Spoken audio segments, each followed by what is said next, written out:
Good morning and good afternoon, or good evening, depending where in the world you are joining. Thank you for joining us today for our exploration of the multifaceted relationship between security and conservation issues in Africa.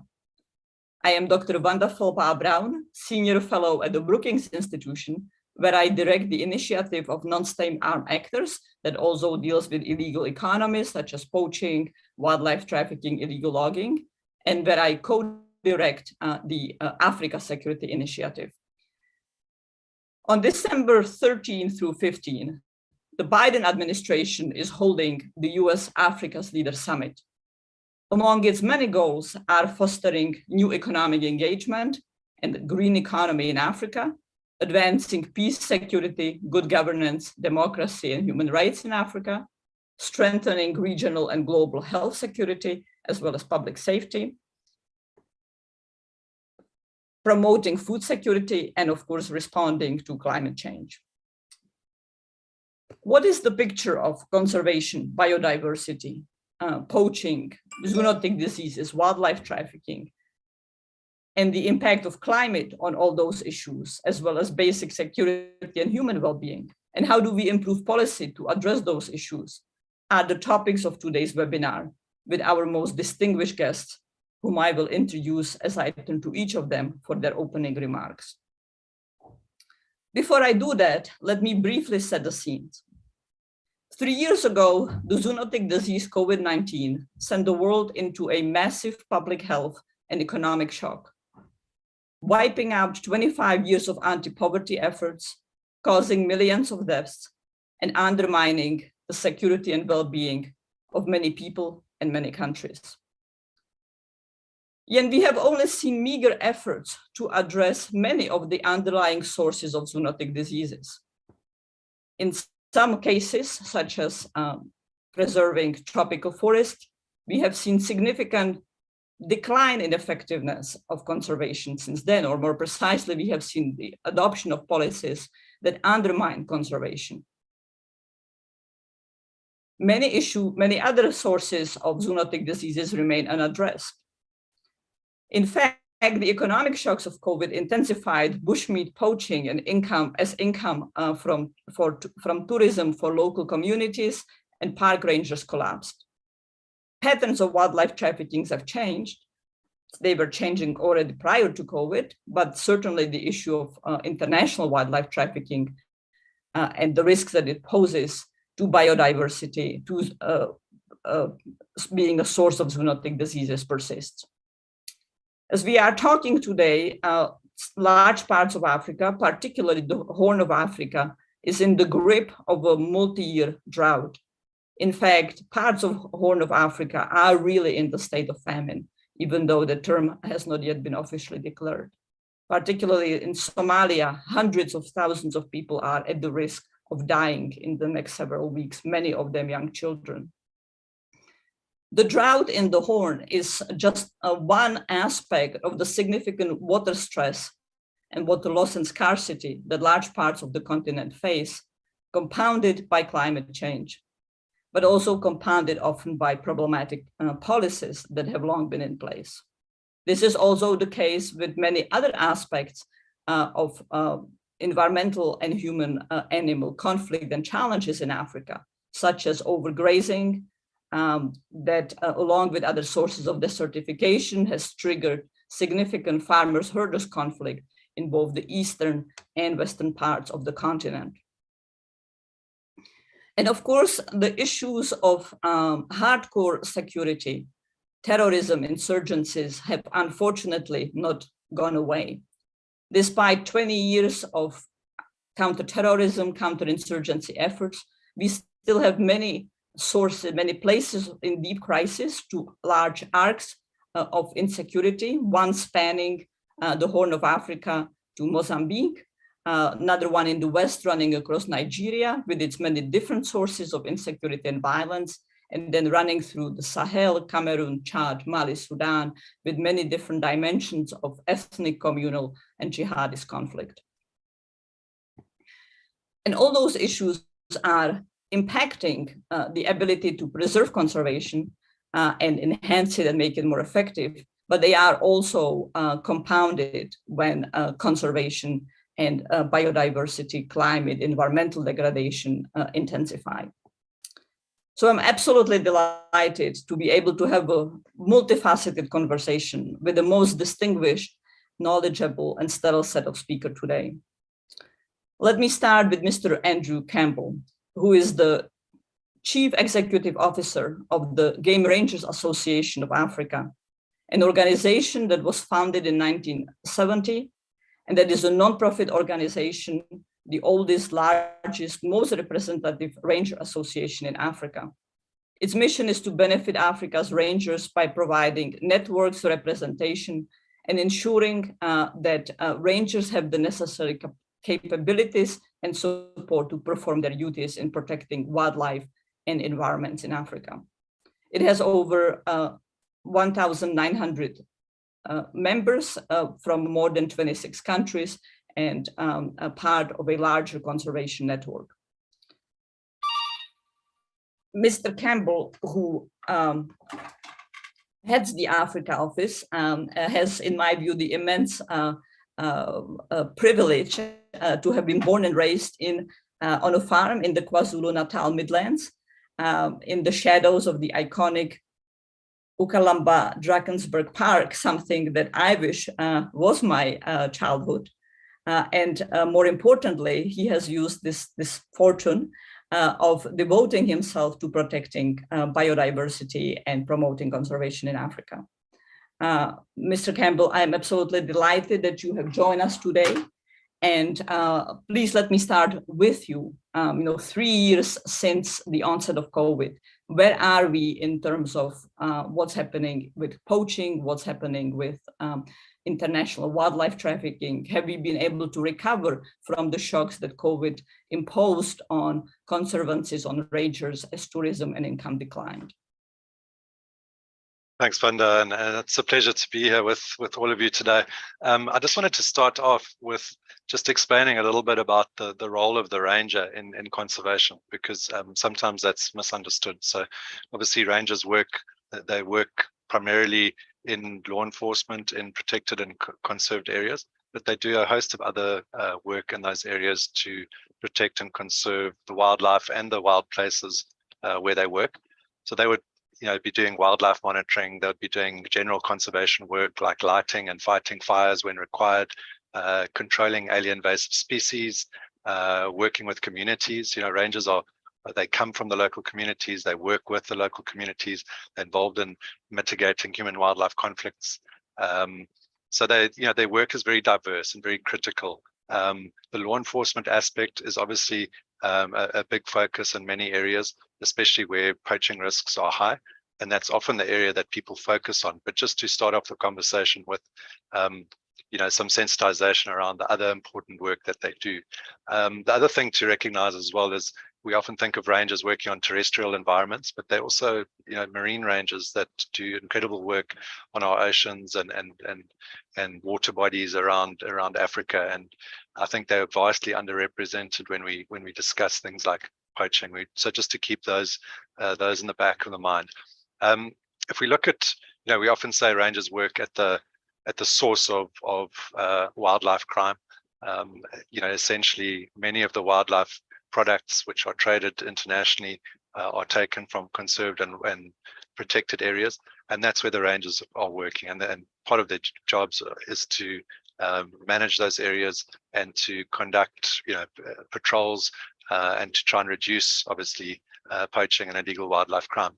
Also recognizing here that poaching, when I talk about poaching, I'm talking about more than just meat poaching or poaching of high-value species. We're also talking about illegal logging. I think you mentioned earlier, massive problem in Africa. We're also talking about marine poaching of resources such as abalone. So I think we just need to think broadly when we talk about these topics. What we saw in COVID was, it varied. Once again, poaching is something that, often people think of poaching of rhino and elephant for ivory and rhino horn. Just to also unpack that a little bit more, but when we talk about bushmeat poaching, we talk about it on two levels. One being commercial bushmeat poaching, which is done on huge scales, where bushmeat is taken into urban areas and sold into large urban populations and done for commercial purposes, and has huge, obviously huge impacts on wildlife. And then we also have subsistence poaching, where people are literally poaching to feed themselves and their families. Two very different scales that we look at in bushmeat poaching. And then we obviously have the poaching of iconic high-value species such as rhino, elephant, pangolin, etc. So what we saw, during COVID was obviously most areas and most ranges that we spoke to saw an increase in bushmeat poaching. That was to do, across, to a couple of factors. Obviously, one being a lot of people were back at home. They'd been furloughed from jobs. Kids were not allowed to go to school in some countries. They were back home. We even had reports from one area where they said, youngsters were poaching just to pass the time as a recreational activity. So definitely bushmeat poaching, I think across the continent, I'd say generally people did see an increase in that. The high value species was quite interesting because obviously the trade routes for that, the market for those is not in Africa itself, it's elsewhere. And obviously with trade routes cut off, we actually saw a decline in some of the high value species in the short term. April, I think it was, April 2020, we saw 0 rhino poached in the Kruger Park for the first time in I think about 10 years. Just because no one was going in and out the park. We had no tourists, we had no contractors, we only had rangers and park management officials inside the park, and and there were no poaching instances. So it had what we knew at the time though was that this was going to be short-lived. Different countries in Africa had different experiences, and that's another thing just to recognize is very context specific here. We spoke to rangers that saw no difference in their parks, pre-COVID, post-COVID, or during COVID, and other parks had huge differences in what, we're looking at over 6,500 protected areas in Africa. So it's very hard to give one answer for everyone. So I think that, that cutting off the trade routes definitely had a massive impact. What we've seen is those, as lockdowns have eased, those trade routes have obviously opened up again and become viable options. I have read anecdotally about an increase in online distribution and marketing of illegal wildlife products as well. So I think, broadly speaking, I would say things are starting to go back to the status quo. I think those trade routes are all open again. We're seeing, I saw some stats coming in today from Namibia, their rhino poaching stats, over 65 carcasses found this year. That's the highest it's been since about 2017, 2018. We see in South Africa rhino poaching carcass numbers starting to come up again. Places like Hluya-Mfolozi in KwaZulu-Natal, the worst ever rhino poaching that they've experienced on record in the last 10 or 15 years has happened this year, where they've lost over 150 animals. So, I think things are returning, unfortunately, to pre-COVID levels. We also bearing with a massive reduction in resources available to rangers and conservation teams. Just, the result of economic stress and economic hardships on protected areas. Whether it's from donors not having enough, disposable income to make small donations to these parks, to assist park management, or governments, not collecting, having had their tax base eroded through a decrease in economic activity, or the tourism sector had a massive shock sent through it, and obviously a lot of tourism incomes do go back to supporting park management in some areas. So we're seeing the sort of ripple effect of all of those.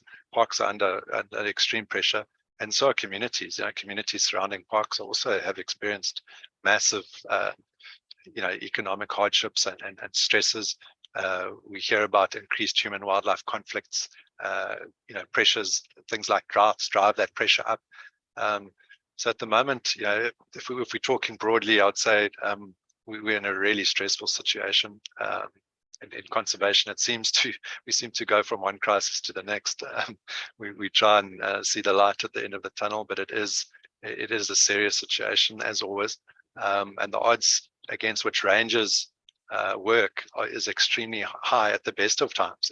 Even in some of the best, the most supported parks in Africa, where where we have good park management, good governance, and strong economic models, those rangers are still out there facing huge odds. They work with dangerous wildlife in these hard environments. These are not easy places to work. If you look at the terrain and the weather, harsh climatic conditions. So yeah, it's a stressful time. I think it always is in conservation. What there is though is there are some good examples of winning, what I'd call winning models that have made progress. There's some good initiatives that have taken place. There are parks being restored.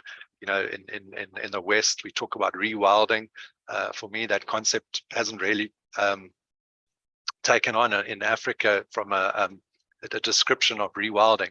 But what we're doing in Africa, if you look at the work of some of the NGOs like African Parks and WCS, and essentially we are starting to rewild some of the parks that have been depleted to the point of failure, and taking proactive decisions in park management, putting models in place and restoring ecosystem. And that is taking place. Obviously, we'd love to see a lot more of that across the continent, but it's important to also look and see what can be done, and where people and wildlife can live and utilize the same landscapes. It is possible. We see it working in areas. It's a very difficult thing to get right, but we can't lose sight of that. It is an achievable goal, and I think there's some very good models out there to look at and see how they're doing it, how they've achieved what they have. Some of the most resource scarce environments produce some amazing results in that, where you have good people doing amazing things on the ground and really contributing to the conservation cause. So I think some of the other speakers will share some of their experiences. I know Derek and them do an amazing job up in Niassa. Really difficult environment to work on, and I look forward to hearing some of the things that he's going to share with us later. Excellent. Thank you so much, Andrew, for this overview, and indeed perfect segue to Mr. Littleton, to Derek, whom I will introduce just in a second. Thanks for the very comprehensive picture. Now, I want to highlight two aspects that you mentioned. One is the distressing return to the pre-COVID poaching and wildlife trafficking. I'm not surprised to hear that, but nonetheless, that is very distressing. The 65 rhino carcasses in Namibia is a very large number for a country that often is highly successful in conservation, and also KwaZulu-Natal having the worst poaching on record. It's in rhinos, as you mentioned, very significant, very distressing, but it just highlights the need to both remain constant and vigilant in the inescapable crucial law enforcement efforts, but also think how to bring in communities. And I could hardly imagine a better speaker to reflect with us how to combine community support with the necessary law enforcement function than Mr. Derek Littleton, who is a third-generation Zimbabwean and currently the general manager and director of conservation and law enforcement of the Lubire Wildlife Conservancy in Mozambique. He started his career with Zimbabwe National Parks and Wildlife Management, where he also then transitioned to the wildlife unit of the Forestry Commission. And it was during this period that he played a very significant role in setting up the early campfire program, a highly celebrated, in some cases even revered and successful conservation program that gave rights to local communities to manage and sustainably benefit from their wildlife resources. And campfire is often thought as really the model of how to reduce human-animal conflict and bring communities into conservation. Mr. Littleton was also very effective in setting up successful anti-poaching operations. Eventually, he transitioned to doing conservation in Mozambique, itself a very large challenge, including because the devastating civil war in Mozambique decimated conservation and law enforcement rangers and conservation capacities overall. And he started rebuilding them. And now your work, Mr. Littleton, at Luvire finds itself once again caught up in violence, this time with in the insurgency of the jihadi groups that calls itself Al-Shabaab, although it's not really connected to Somalia's Al-Shabaab. Something, by the way, we will be talking about on December 6th. So your conservancy is in the thick of violence, and you need to be doing conservations really amidst extreme insecurity. I would love to hear your reflection of how that can be done, but also what lessons from Campfire can carry into these very difficult settings, whether in the context of insecurity or in the context of community oppositions or struggles to conservation. Over to you, Mr. Littleton. Good afternoon, Vanda. Thank you very much. Good afternoon to the panel and to all the team from Brooker Institute. Andrew, also thank you. That was very informative, and you know, these trends are important to watch. It's very sad that we are sliding back into a pre-COVID state. The context that I will be putting forward now is for one small conservation area. You know, Africa is big. We have many very varied conservation areas, but I hope the very basic principles have some value to some of the people who are listening.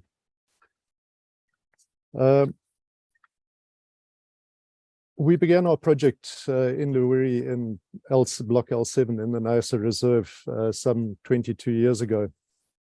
The country was recovering from a horrendous civil war. It was officially recognized as the poorest nation on earth at that point in time. And despite that, though, there was this feeling of hope. It was a time when small interventions were having a disproportionately large positive impact. We'd taken over a conservation area of just over 1 million acres in the middle of an even larger conservation area, the Nyasa Reserve, which is roughly the size of Switzerland. And like Switzerland, I'd figured that people had had enough of conflict and that we'd have a period of peace. Within our area, we had a clustered population of some 3,500, 3,800 people who were on the main road into the reserve. These people over time have become the backbone of our staffing needs, despite the fact that they had no formal skills. So we began from scratch and slowly worked our way through creating a skills base. The first thing we did was train a small law enforcement team, which has grown in response to much needed work over time. It's important to remember that northern Mozambique, well, I guess this could be said for most of Africa, but it had suffered heavily under the slave trade. It had seen very few benefits from colonization. And again, after independence, it had fallen behind the rest of the country in terms of development, social development. So the initial response of the people in the area when we arrived was a passive resistance. They just didn't want anybody around. New people, it didn't matter what we were saying to try to convince them of our positive intentions. And it took patience and 17 years of steady and hard work to break that barrier down. In the meantime, we had to deal with and finally overcome a wave of commercial elephant poaching. which took place between 2011 and the end of 2017.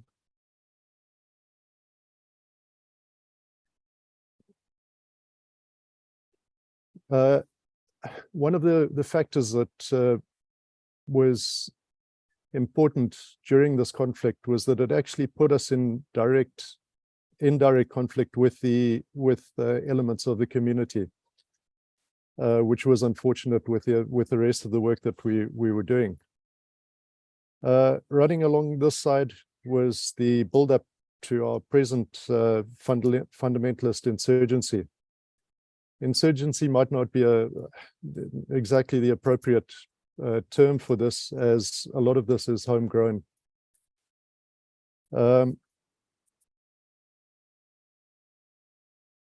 There's several reasons that have contributed to this resort to radical Islam. One of the first things is a disenfranchised youth who resent the neglect of the government up until this point, and see no role for themselves in the future development plans and access to some incredible resources. The second thing is the superabundance of natural resources that we find up in the north of Mozambique: gas, rubies, gold, timber.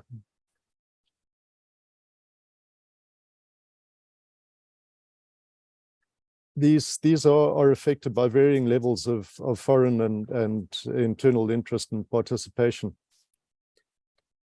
Recently, the local movement this local radical movement has been franchised by IS, Islamic State, resulting in the international community now coming into the theater and sending in military support. So we now have two foreign players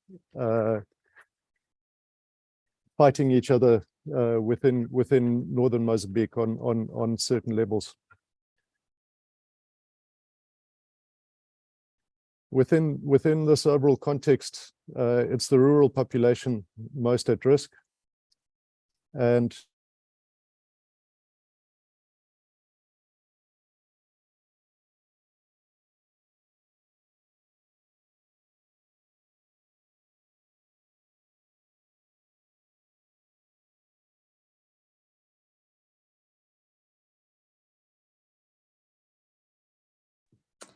it appears that Derek's feed from Mozambique has frozen. Hopefully, the internet connection get restored. Let's give it another minute to see if the feed is coming over.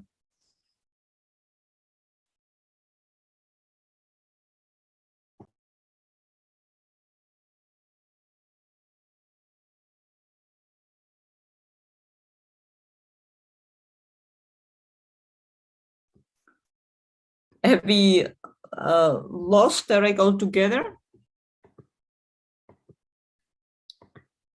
I think maybe Derek might have to rejoin. I hope that we can get him.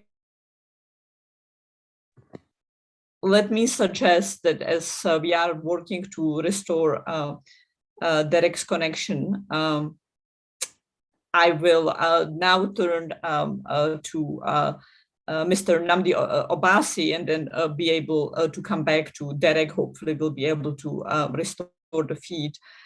Certainly it has been absolutely fascinating to hear to the challenges of doing conservation in the context of both communities, not surprisingly being skeptical, perhaps even reluctant to accept conservation efforts that they might see as interfering with their economic opportunities, but also then the challenge of preserving that work and that accomplishment in the context of a jihadi insurgency, and the sense of deprivation and marginalization that feeds that militancy, which is not in many ways that different from the issues of farmers-herders conflict that we are seeing breaking out across the continent, both in East Africa and West Africa.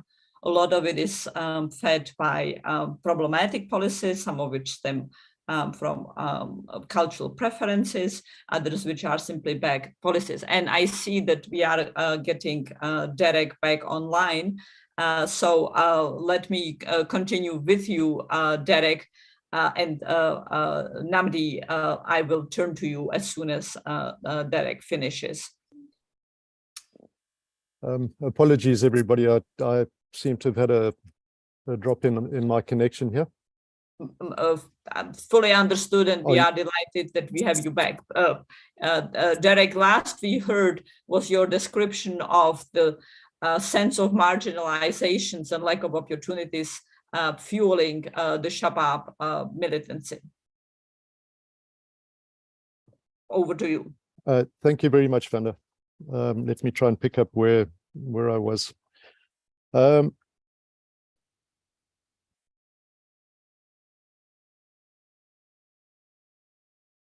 Going back to my time in Zimbabwe, in the early 80s, we were looking for solutions to some fairly similar problems. At this point, the landowners owned the land, owned the animals on their properties, and so they valued it. They started protecting it. The common lands, however, the game and animals were owned by the state, and therefore it was not protected by the local people. Poaching and human-wildlife conflict killings were rife. The Campfire program sought to change that and to give people the rights and ownership of that resource. And they were then able to negotiate with commercial safari operators to utilize that quota. And the poaching, the number of animals killed supposedly for problems with human-wildlife conflict dropped, and real benefits started to be realized for the first time. And I'm pleased to say that 30 years later, many of those projects are still robust and working well, despite attempts at political interference and corruption. Within NIASA, we are attempting a similar approach through CBNRM. Again, it is based on the principle of ownership of the natural resources. It's a bit of a mouthful. It sounds a little bit like my friend Professor Brian Child trying to say the alphabet after a couple of beers. It's communal community-based natural resource management, and again, it tries to give people a true sense of ownership, and through that, they often become the greatest guardians of those resources. Going back to the conflict, since 2017, northern Mozambique has seen some 1,500 politically related armed attacks. 4,500 people have been killed. More than about 2,000 of those are civilians, have been civilians, and more than 1 million people have been displaced. There are obviously larger conflicts in Africa, but when you look at how low the actual overall population is up here in the north, it'll give you some idea of the significance of what is actually happening up here. Our greatest challenge during this conflict is to keep the young people from the temptation of illegal trade and from fundamentalism. As game rangers and wildlife managers, we no longer have the privilege of simply protecting wild areas. People are at the core of the future of protection of these areas. Meeting their needs and aspirations must be factored in. To meet these needs, we need to factor in ownership of the resource with real benefits. People know and realize very easily whether they're getting a fair deal or not. We need to factor in food security for these people, alternative livelihoods, skills that can jump the education barrier. Up in the north here, the schooling system is very poor. Most teachers are sent up here where they consider it to be a punishment posting. So we have this large gap. When the military and the police do a recruitment drive across the country, they don't even bother coming to us because nobody matches the criteria they require to be employed as police or soldiers. Another factor that needs to be factored in is continual communication. We need to spend a lot of time communicating with the local communities and building their trust. People respond very well to trust, and at some point in time, we hope to do a devolution of certain law enforcement roles to the community. When I first arrived, we had an expression that basically we were protecting the resources from the Mozambicans for the Mozambicans. It sounds a little insulting, but there was a vital period where we needed to just get a firm grip on the situation and until such time as things had settled down and we were able to move ahead. We can all play an important role in what is happening in these protected areas, but it finally depends on adequate funding and on political will.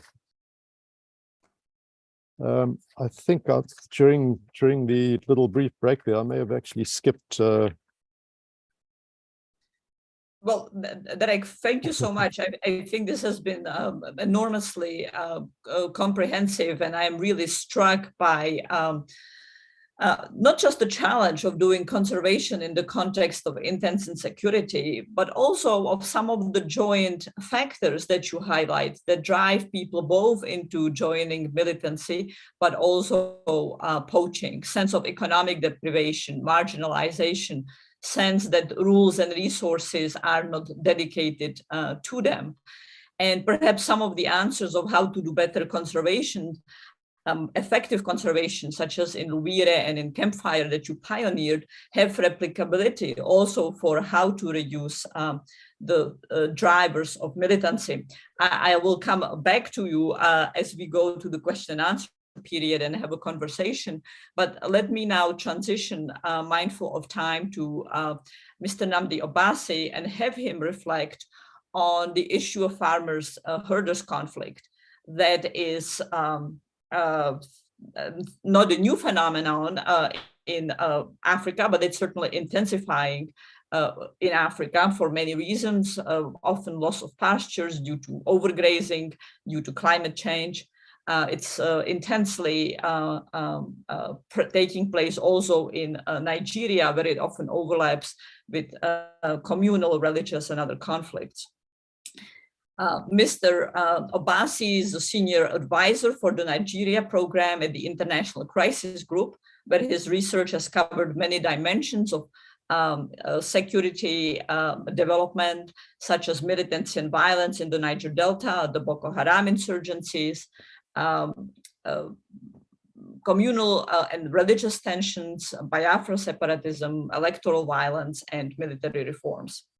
Prior to joining the crisis group in 2006, he was the senior research fellow and later head of Department of Peacekeeping and Humanitarian Affairs at the Center for Strategic Studies and Research at the National Defense College of Abuja. And between 84 and 94, he worked as a journalist on the editorial board of Concord newspapers in Lagos, at the time the largest selling newspaper in Nigeria. He has authored 2 books, Ethnic Militias, Vigilantes, and Ethnic Separatist Groups in Nigeria, and Small Arms Proliferation and Disarmament in West Africa. And I must say that I find Nnamdi's work on the herders farmers' conflicts, some of the most insightful. And I'm absolutely delighted, Mr. Obasi, that you can join us, and would love to hear your thoughts on the farmers-herders conflict, perhaps also in the context of the conservation issues that we just heard from.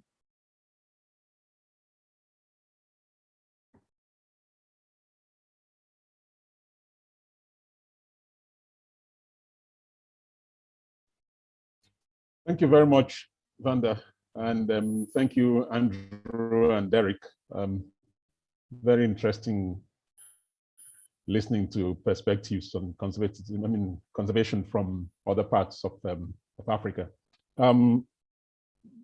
I'll speak the header from our conflict largely from a Nigerian perspective. My research has been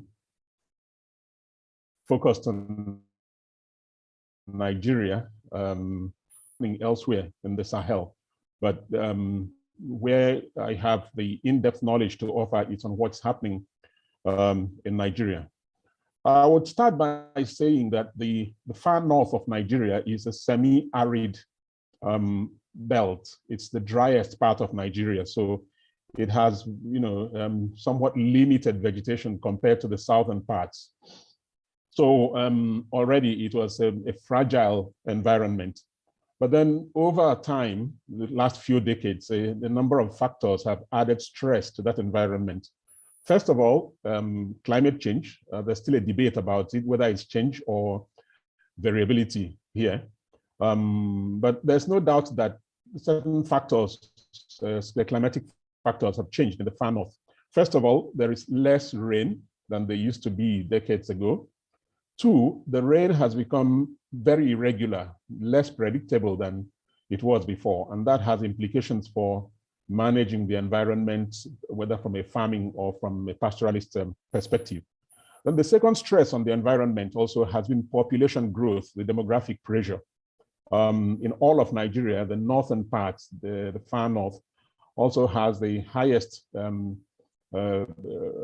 rate of reproduction. The child-mother ratios are in the region of 1 to 7, and that's extremely high. It's probably Niger Republic alone that you have that kind of high rate. Again, there's a cultural practice of polygamy, which is very common. So it's not unusual for a man to have 4 wives, and the wives have 7 children each. And that's within one generation. What was 3 or 4 or 5 people, has become 30 people, and that puts a lot of pressure on ground, especially in a very fragile environment that has sparse vegetation. So these two factors, the climate is stressing the environment. Population pressure is also stressing the environment. That has also led to massive environmental degradation, that in areas that had some vegetation before, they're having less now. And some areas are becoming semi-Saharan desert, very arid areas. As a matter of fact, all the states across the far north of the country are completely now, to some reason, to some extent, desertified. Sorry, I have to turn off the video because of the connection. With that, some herders have lost their livestock because of the environment, and the carrying capacity of the environment is diminished.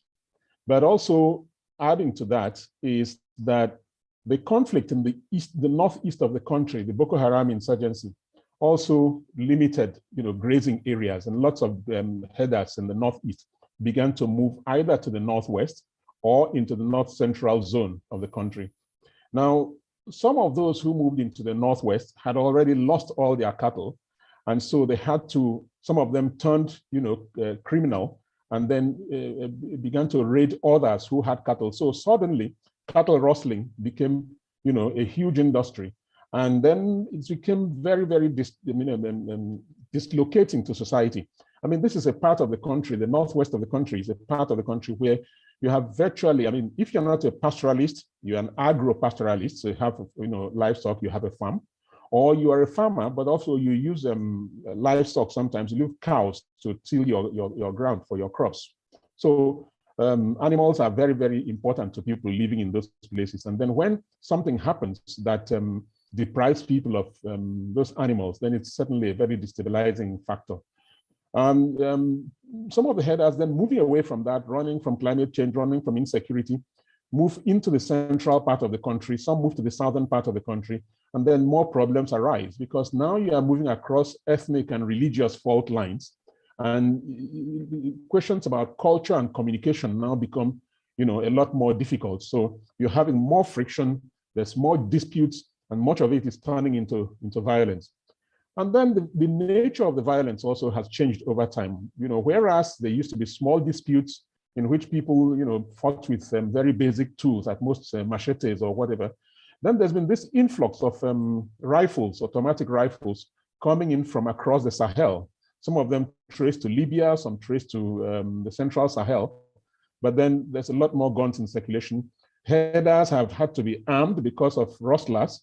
And then because the headers move around with arms, they sometimes take the arms, attack farming communities. So farming communities also have to get their arms, and then the conflicts become more intense, and the casualties have risen tremendously since 2015. When we did the report on the Northwest, in 2020, the count was already about 8,000 killed in the Northwest between 2011 and 2020. But much of it, about 75% of it, between 2015 and 2020. The same thing has happened in the Middle Belt, in the North Central zone.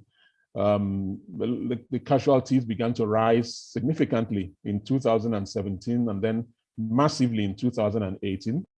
There's been a drop since then, but incidents still happen, people still get killed. This, of course, as you can imagine, has also created serious humanitarian problems, massive population displacements. At the time we did the first report on the Northwest in 2020, there were about at least 200,000 people displaced in the Northwest, and about 60,000 of them had moved across the border into Niger Republic. In the Middle Belt, it's even much larger than that. The Benue state government, for instance, one of the states in the Middle Belt, reported earlier this year that it still had about 1.8 million people in IDP camps and scattered in host communities. And that's just one state. So the aggregate might be well beyond that. It's a silent humanitarian challenge. Little has been spoken about it. How has the government reacted? I think, first of all, the central government, I think, first of all, there was a kind of very little reaction. Some people say indifference, some people say neglect. But then with time, the government began to step up, first of all, seeing it as a security problem. So deploying security operations in the Northwest and the North Central zones to try to put down the violence. But that didn't address the very fundamental issues that are driving the structural issues, that are driving the violence. So we've moved a little bit from there. And in 2019, the government decided, okay, let's have a national livestock transmission plan to limit the movement of cattle, the migration of herders across the country, which is a source of friction when they run into farming communities, and also kind of endangers the livestock because they get attacked by rustlers. So there's a national livestock transmission plan that provides that each state of the country can develop plans for the establishment of ranches or grazing reserves. It's not a one-size-fits-all kind of plan. Each state develops its own plan according to its historical and geographical realities, and then approaches the federal government. The federal government is supposed to provide 80% of the funding, and the state government 20% of the funding. About 22 states had initially indicated interest. I understand the work has started in ranches and projects in 8 of the states, thereabout. But then that is, again, being constrained by insecurity. Well, first of all, it was constrained by the COVID-19. 2020, nothing got done because of the movement restrictions during that year and the diversion of resources, to cope with the pandemic. And then since then, the security situation remains very, very challenging. and it's difficult to move into some of the areas where ranches and grazing reserves are supposed to be built. At the local levels, some of the state governments have launched tree planting campaigns trying to regenerate the environment. But again, that's very limited response. The wider response regionally is what was called the Great Green Wall for the Sahara and the Sahel. It's an 8,000-kilometer wall of projects, trees and projects for conservation, for environmental restoration, and for improvement of livelihoods. And it runs from the Horn of Africa to Senegal on the west coast, just a bit across the north of Nigeria, but runs right through the Sahel. But as you can imagine, the project that runs through north of Nigeria runs into Burkina Faso, runs into Mali, through Niger.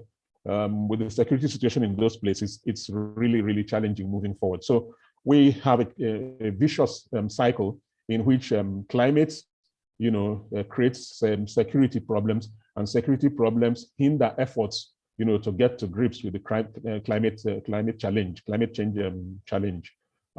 That's, I think, where I would stop for the moment, and we can take the rest of the discussions. Thank you.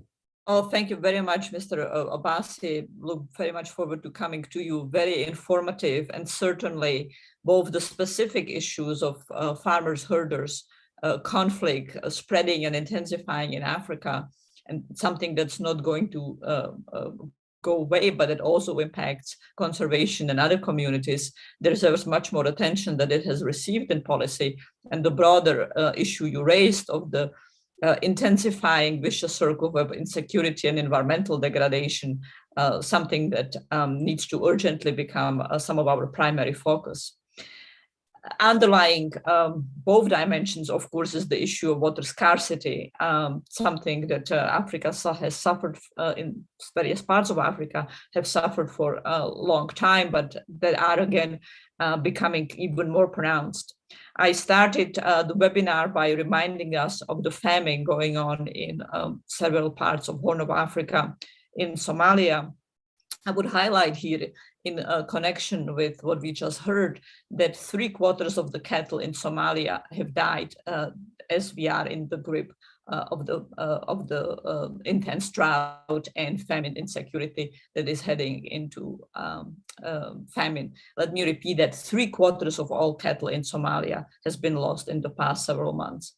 That, of course, has enormous impact on families, on human security, but it also has a big impact on the economy of Somalia, where the export of livestock to the Gulf is an important source of income. So how to deal with water scarcity, move to better conservation of water, is critical for human security, security of countries, and is, of course, also critical for conservation. And I'm so delighted that we now have Dr. Paul Orengo to reflect with us on what can be done better and what must be done urgently. He is the chief of a party at RTI International, an associate professor of hydroclimatology at the Institute of Climate Change and Adaptation at the University of Nairobi. And Dr. Orengo also serves as the chief of party with the USAID Western Kenya Sanitation Project. He has a deep experience and accomplishments in developing, managing, implementing, and evaluating complex water resource and ecosystem management projects. He has also managed a variety of important projects on sanitation and hygiene, financial modeling for sustainable water and sanitation services, watershed planning, and conservation education. And of course, the issue of climate change and adaptation to climate change has featured centrally in his work. He has served as the Deputy Executive Secretary and Director of Programs for African Ministers' Council on Water, the Chief of Party and Climate Change Lead for USAID Kenya Feed, the Future Innovation Engine, as well as in a variety of other water-related and conservation-related projects for the World Bank, the USAID, and other entities. Paul, over to you. If you can please reflect with us on where we are with water scarcity in the Lake Chad area and how that is impacting insecurity, and what can be done to break out of that vicious cycle of environmental degradation and insecurity that Mr. Obasi was just speaking about. Thank you so much, Vanda, and many thanks to the great panelists. Now, the story of Lake Chad, I think, cannot be discussed without looking at the continental context of things. And this year, 2022, actually last month, the World Bank placed Africa's gross domestic product at roughly $3 trillion. Now, Africa actually loses 5% of this GDP every year. Every year, 5% of its annual GDP due to lack of water infrastructure. And of course, this is something that the continent could save. But the first pointer that we are not doing something right with regards to water security. Assuming that Africa was to save this, it would save about $150 million every year of its GDP. And this is probably enough to run a country like Rwanda for 10 years of its GDP. Now, continentally, and perhaps looking at intra-African trade, which stands at 13%, as compared to approximately about 60%, 40%, and 30% of intra-regional trade in Europe, North America, and the Asian region, Association of Southern and Eastern Asia.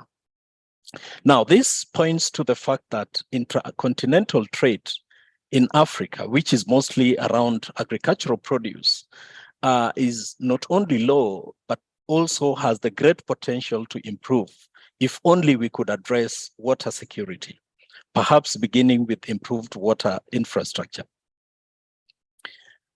Now, around the Sahel,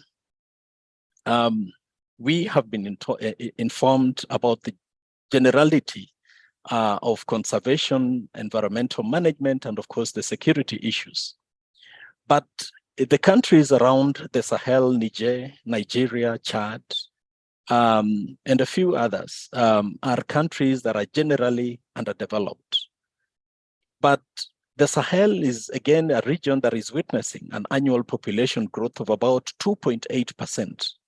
So essentially this means that while we are experiencing degradation of resources across the belt, the population keeps rising, and the competition amongst, communities, ethnic communities across regions, is ever rising due to population rise. So most affected in the region, of course, are 4 countries bordering Lake Chad, which is Cameroon, Nigeria, Niger, and Chad. And we've had the case of Nigeria. So the shrinking lake is impacting negatively on livelihood activities such as fishing, livestock farming, and agriculture, which calls for equitable management of lake and other shared water resources in the basin, as well as conducting studies on potential of groundwater to support resilience within the region. In the words of Ibrahim Tiao, the UN Special Advisor for the Sahel, and this is what he said: there used to be a major drought every 10 years. Now it is happening every other year. And this is in reference to the Sahel. But the challenges within the Sahel arising from the reduced water levels in the Lake Chad comes with security, economic, social, and climatic challenges. So the extreme climatic change has disrupted the region's security, economic, and social stability. And in this way, of course, first through the reduced farm yield, as I mentioned, the rising population and the receding water levels, as well as the unpredictable rainfall pattern, means that there is a strained population that is having to grapple with livelihood activities. And this is a region that mainly relies on agricultural production. Of course, the pasture shortage, which threatens livestock rearing and trading poor agricultural practices, which again sparks conflict over reduced grassland. And of course, the equilibrium of trade, which brings about the inflation, disruptive supplies, and low buying power, and of course, low investment in water infrastructure, which brings about the emergence of cartels.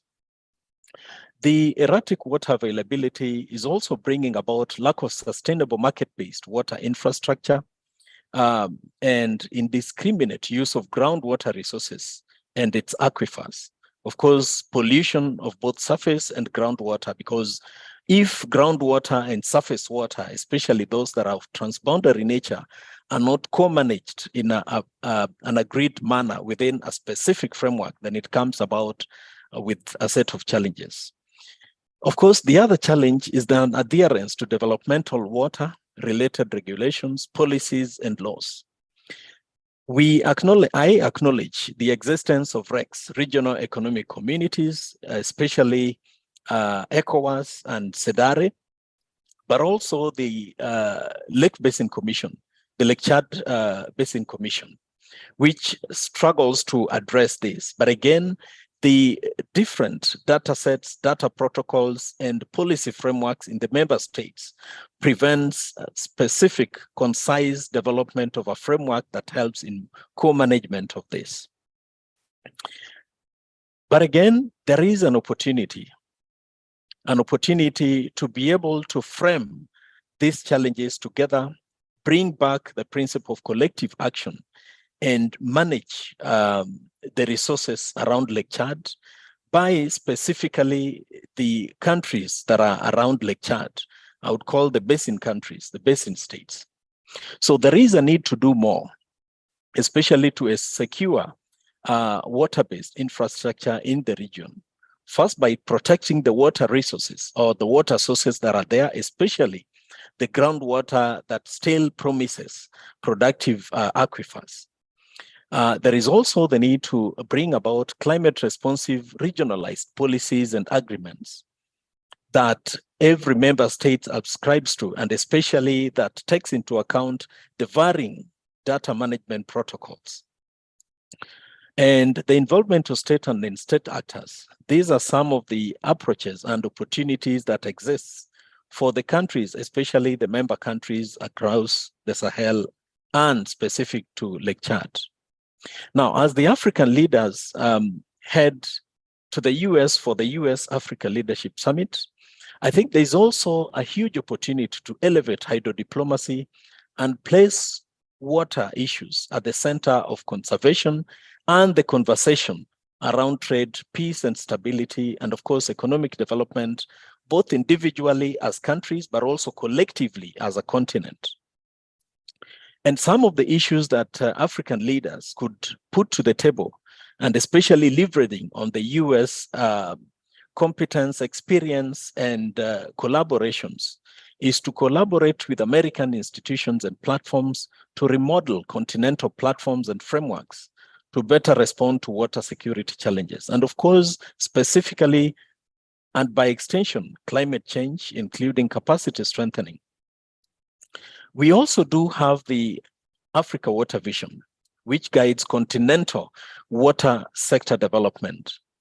And this is yet another opportunity that African leaders could engage their US counterparts to support with the evaluation of the Africa Water Vision 2025, which is seemingly off track in terms of achieving the targets to inform the development of a new sectoral development blueprint post-2025. And this could include interrogating what worked well, what did not, and the missed opportunities altogether. Of course, the issue of forging intentional collaborations and partnerships is necessary to drive regional and continental water agenda. And this could rest within the hands of the regional economic communities like ECOWAS, the Economic Community of West Africa, the African Union Commission, and the African Ministers' Council on Water, AMCOW. African leaders, and especially the Sahel leadership, could also initiate and promote the principle of collective responsibility amongst political leadership and political institutions.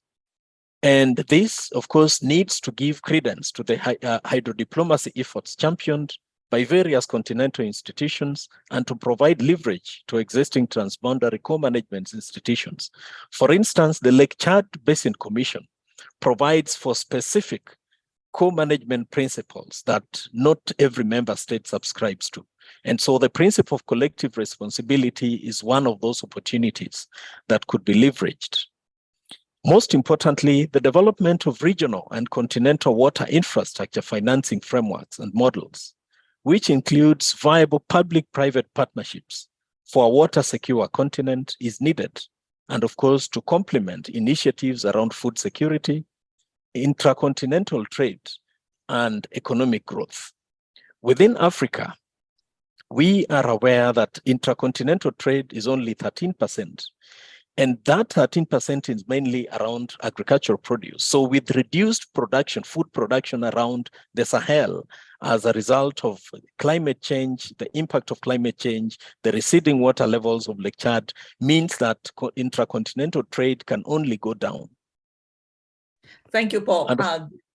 This has been enormously informative, and obviously we are just scratching the surface of enormous amount of issues related to water, but I'm very mindful of the time. So I look forward to coming to you on specific water questions a little bit later in the time we will have remaining for the Q&A.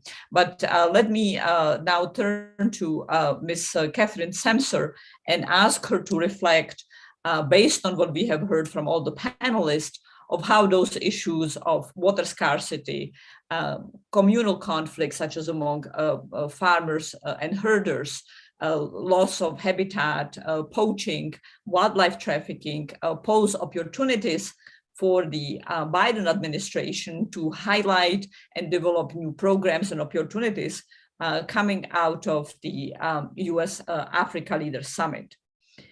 Ms. Semser is a research fellow at the Property and Environment Research Center, as well as a research fellow at the Africa Wildlife Economy Institute at Stellenbosch University, and a chair-elect of the Wildlife Society's International Wildlife Management Working Group. At PERC, she leads the Wild Africa Initiative, and she is also a doctoral candidate in biology at the University of Oxford, where she is specializing in the issues of conservation.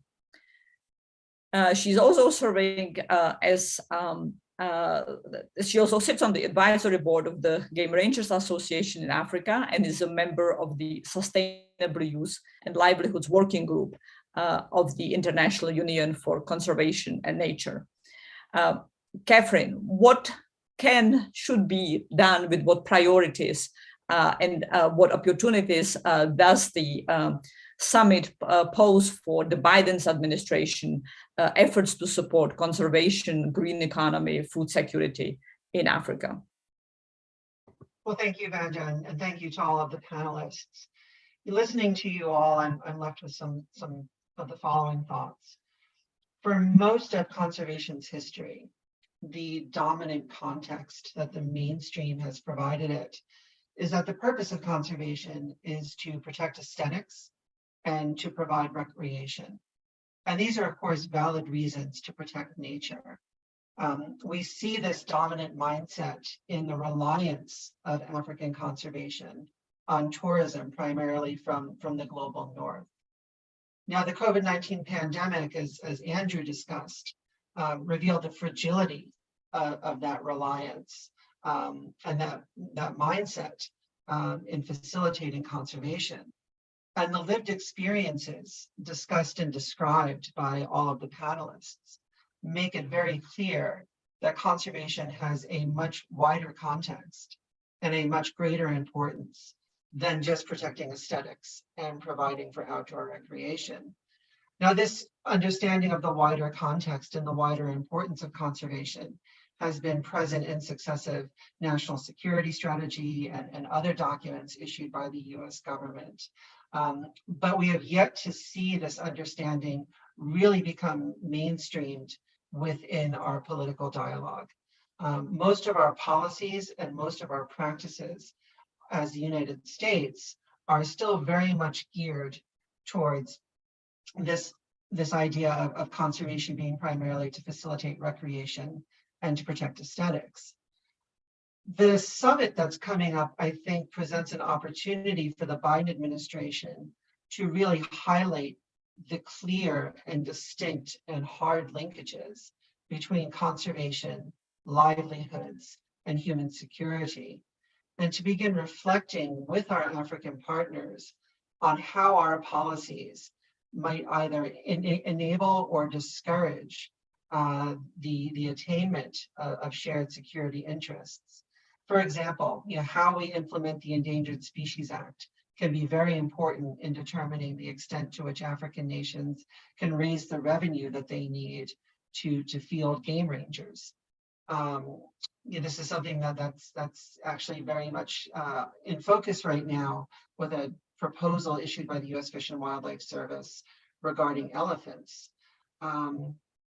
We also need to begin thinking about how do we play to our strengths as a nation in helping our African partners achieve shared conservation and security ambitions. There's a lot of indications suggesting that we're heading for a global recession. President Biden's going to be dealing with a divided Congress, and he's also going to be dealing with a very different budgetary environment than he might have ideally enjoyed. So I think there's a question of how do we take our private sector, which is incredibly strong here in the United States, both civil society and the business community, and deploy it to enable our African partners to achieve these shared conservation and security ambitions. Some of this will involve, speaking up for the positive role that businesses can have in delivering conservation, something that has become politically controversial in the United States, and is a discussion that we know that Republicans in Congress are planning to have. But also thinking about how do we create pathways and platforms for businesses to positively engage with African civil society and with African businesses to maintain supplies of clean water, to protect biodiversity, and really start aiming for developing those green chip investments, if you will, that will provide the stability of financing and governance needed to drive us forward into a more prosperous and secure future for people on both continents. Well, thank you very much, Catherine. Very important, succinct remarks, and you highlighted to us not just the need to build partnership among communities and governments, or communities and private conservancies to do conservation, between communities and farmers and herders communities to do better management of resources, but also between private businesses, something that is also very important in the issue of water conservation, where both expanding the set of stakeholders to include local communities, diverse local voices from local communities, as well as businesses, is critical. We now have about 15 minutes for questions and answers from the audience. I am very grateful to all the many questions you submitted. There are way too many, what we possibly cannot accomplish in 15 minutes. But I will select one per each speaker in the remaining time. And I really am very grateful for the very comprehensive conversation that we have been able to have in the seminar, in this webinar, both the depth of the remarks, but the span of the issues. Because all too often, various aspects of conservation are tackled separately in a stovepipe manner, let alone are they integrated into the larger thinking about conservation being at the core, also about security and also about economy. The purpose of conservation is not just to preserve the planet, but to preserve all of our safe economic thriving, as Ms. Semser so eloquently suggested in her opening remarks. So let me start with the same question for you, Andrew and Derek. One of the questions that we got from the audience was, to reflect on what is being referred to as green militarization, namely the sense that conservation efforts protecting conservation areas is geared too strongly to the law enforcement dimensions, and what impacts does it have on community-based conservation approaches, community-based natural resource management, about which Derek so importantly spoke about. So to you, Andrew, and Derek, that same questions, your thought on the law enforcement, human rights, community-based conservation relationships. Sure. Andrew, please go ahead there. Thanks, Derek. Yeah, Vanda, it's an important discussion to have. And I think the first thing I would say is, the recognition of a difference between improved law enforcement operations and green militarization. I think there's a very confused definition of what green militarization is. And a lot of people advocating against it can't give you a clear answer on what they actually mean by green militarization. So, if you're meaning improved law enforcement on the ground, it's two very different things in my mind.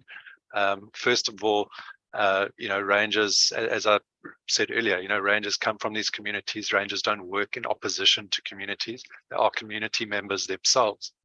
And there needs to be recognition of that. Where do you think the rangers live? Where do you think their families live? Where do you think their children go to school? It's in the neighboring communities around conservation areas. So, we need to recognize that rangers are part of the community. There is a way of doing law enforcement responsibly within acceptable human rights parameters. There's a lot of work being done in terms of, we have a new Ranger Code of Conduct that the International Ranger Federation has released last year, towards the beginning of this year.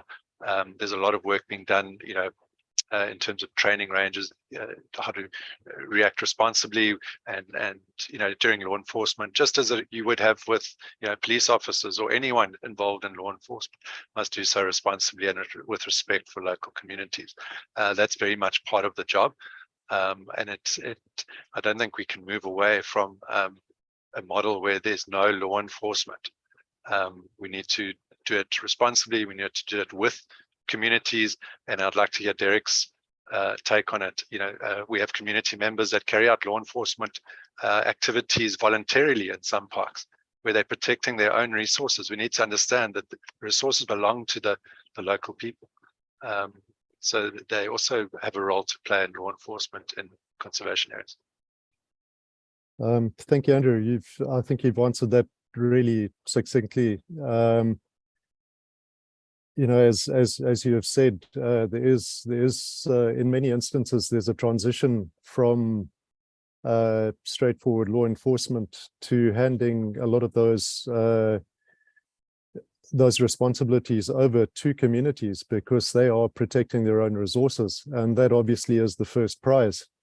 But I think what we do need to bear in mind is that the illegal wildlife trade is up there with drug smuggling, arms smuggling, and all the rest. The values involved here are extreme, and so the people coming in who are doing rhino poaching, elephant poaching, timber poaching, they are seriously hardened criminals, most of them, with a big economic gain to be made, and you can't counter something like that with a weak response. I think people fail to bear in mind that we are there to actually support governments to protect their resources. We're there to support the communities to protect their resources, and the intention is not to create a hard barrier with the communities.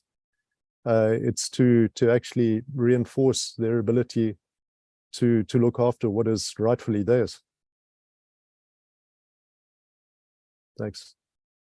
Thank you, Derek. And both of your remarks both highlight the fact that law enforcement is critical. It's critical in any dimension of human life and dealing with any economy, legal and illegal, but of course needs to be respectful, scrupulously respectful of human rights. And law enforcement works better when when communities buy into it, when people buy into the rule of law, when they have economic incentives such as rights to resources to buy into law enforcement.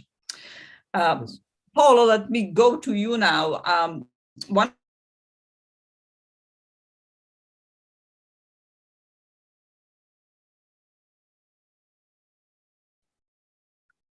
Seems like I lost your audio. I can't hear you. Sorry, my audio dropped. So one of the questions, Paul, that we received has to do with the great Ethiopian Renaissance Dam, a project in Ethiopia on the Nile that has been enormously controversial diplomatically, with governments of Egypt, for example, being deeply uncomfortable with the filling of the dam, but that successive Ethiopian governments highlighted as a key economic priority. The dam started being filled in spring of this year. We now have had several months of water flowing into the dam. What kind of environmental effects have we seen so far? Negative environmental effects. How can we prevent them, mitigate them? Please. Thank you so much for that question. I think there has been a number of environmental issues being raised up, but of course, around the GAD. But I will speak to what I have personally experienced. In the recent past, Kenya signed a regional power trade with Ethiopia, and by that extension, built or constructed a high voltage power evacuation transmission line between Ethiopia and Kenya. Now, this is supposed to evacuate green energy, hydro-generated energy from the Gibe dams, Gibe 1, Gibe 2, and Gibe 3 dams in Ethiopia. Unfortunately, the Gibe 2 has not been producing the energy, the megawatts, as was designed to produce, because this has been slowed down by the GAD, the embankment of the GAD, the filling of the dam. Now, this is one thing that perhaps is clearly documented, but there are a number of communities, especially that connects to the northern part of Kenya, that connects to Turkana, Lake Turkana, whose aquifers and a number of streams connect through to the GAD. And so what I'm saying is that there are critical hydro contestation issues already being raised around the dam. But again, the issue of data contestation, because again, when these issues are being raised outside of Ethiopia, then you have to produce your data against Ethiopia's data. But again, within the IGAD economic the block of communities where Ethiopia, Kenya, Somalia, and Sudan are part of, they do not have a concise environmental or water co-management principle or policy or framework. And so any efforts to negotiate this politically have not borne any fruit, because even at the scientific level or technical level, there has never been some arrangement that brings together like-minded, experts. And so there are concerns around water and to what extent this filling of the dam is likely to impact on other surface water and even groundwater bodies around the region, and especially Lake Turkana and the Gibe dams within Ethiopia itself. Well, thank you. Very challenging diplomatic area, highly contested, difficult to see how we are going to move toward a breakthrough. But hopefully, one dimension I would raise is also thinking about nature, biodiversity as a water stakeholder. There has been some pioneering work in the United States and elsewhere in the world to defining rivers as stakeholders in water and allocating them shares of water, something that should be integrated into water management issues in Africa, elsewhere, and elsewhere. Nnamdi, one question, several questions that we received has to do with the farmers-herders conflict in Nigeria, and particularly their significance as we are heading into the presidential election in Nigeria early next year. Let me enlarge the question and ask you, what are the risks and how can they be mitigated that the specific farmers-herders conflict will take on much larger ethnic or religious dimensions? It's already sometimes being portrayed in Nigeria that way. How can we prevent that so that the conflict doesn't escalate?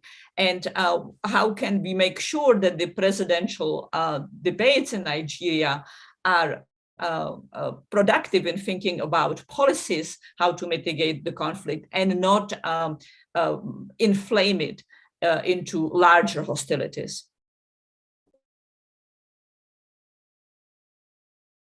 Thank you. Unfortunately, it hasn't quite featured much in the discussions, apart from in a general sense. The candidates each of them promising improvements in security if they get into government. And it's largely about reforming the security services, ensuring they are better resourced, boosting numbers and boots on ground, and so on and so forth. There's been very little discussion, or none, I have not heard any, about, for instance, the National Livestock Transmission Plan and how to carry it on, because it's something that's the brainchild of this administration, of the present administration, and even some members of the administration have been somewhat reluctant to push ahead with it. It's been very difficult, a lot of inertia that has to be overcome in selling it. We are not sure what commitment there would be from another government to the plan.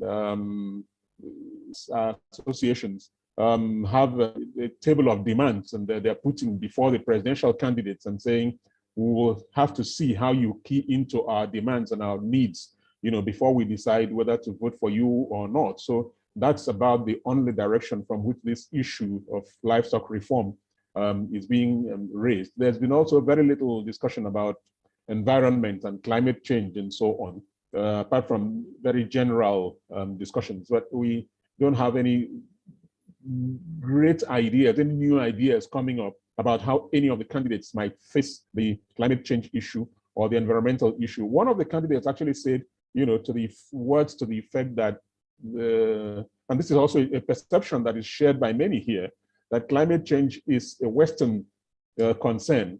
A great deal of the emissions are from the West, not really from Africa. And therefore that if the West doesn't provide the funding for climate change projects, then we can't be bothered about that. I think that's also a sentiment that is shared by quite a number of people here. So we'll have to hope that this issue will come up maybe in the debates between now and February. We'll have a clearer view of how the frontline candidates intend to approach it. But what will be more concretely evident will be after the elections, when the new government comes in. But having said that, I think it's also important that in the meetings, US-Africa meetings, that these issues be raised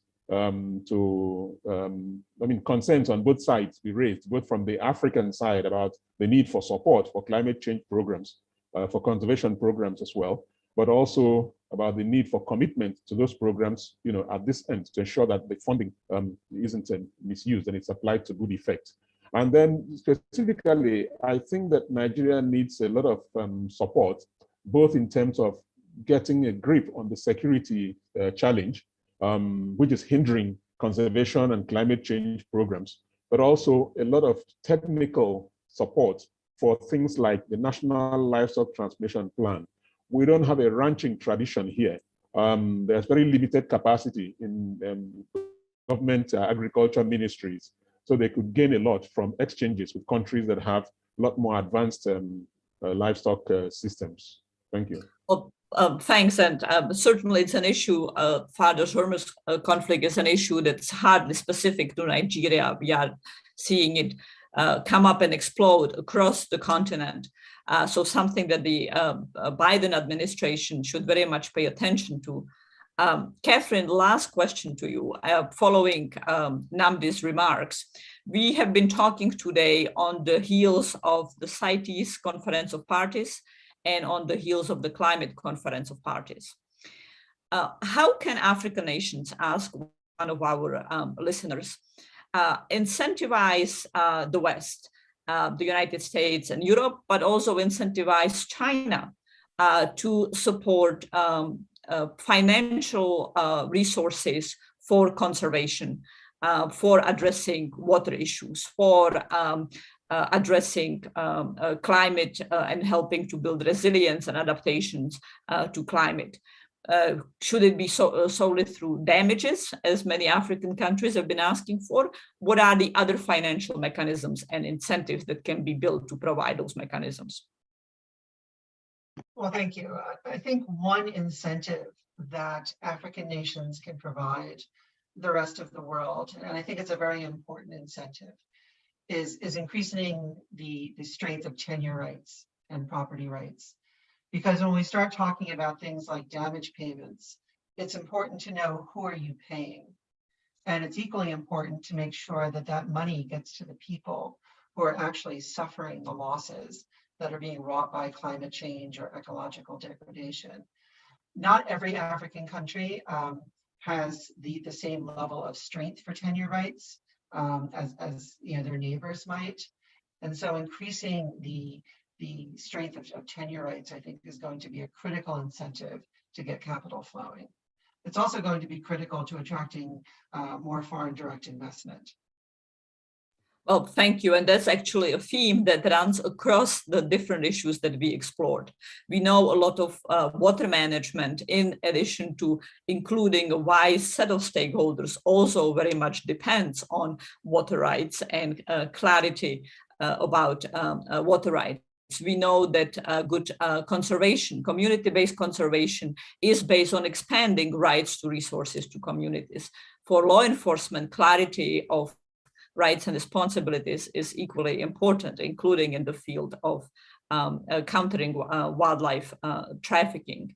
And of course, the issues of rights, sharing rights, developing creative new ways to think of rights and sharing resources is so fundamental to herders and farmers conflict.